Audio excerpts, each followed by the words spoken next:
ভাই ওই যে রাত্রে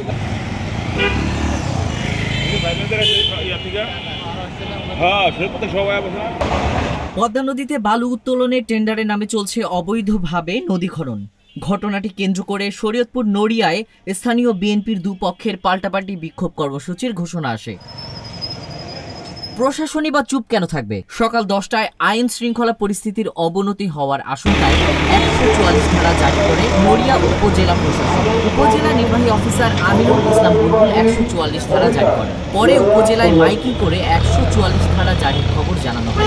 নড়িয়াবাসীর দৃষ্টি আকর্ষণ করছি, আজ নড়িয়া পৌরসভা এলাকায় আইন শৃঙ্খলা পরিস্থিতি অবনতির আশঙ্কা থাকায় সমগ্র নড়িয়া পৌর এলাকায় সকাল 10 ঘটিকা হতে রাত 11 ঘটিকা পর্যন্ত 144 ধারা জারি করা হলো।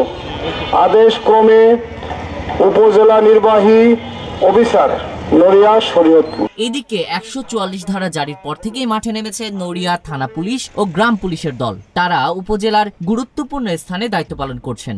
নড়িয়া থানা পুলিশের ওসি সুরুজ মিয়া জানান, তারা পরিস্থিতি মোকাবেলায় তৈরি রয়েছেন। আইন শৃঙ্খলা পরিস্থিতি এখন নিয়ন্ত্রণে রয়েছে।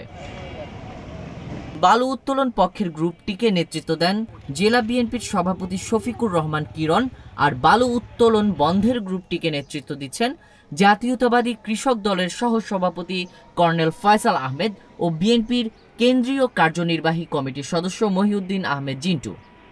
144 ধারা আজ রাত 11টা পর্যন্ত বলবৎ থাকবে। শরীয়তপুর প্রতিনিধি মফিজুর রহমান রিপনের পাঠানো তথ্য ও ছবিতে ডেস্ক রিপোর্ট।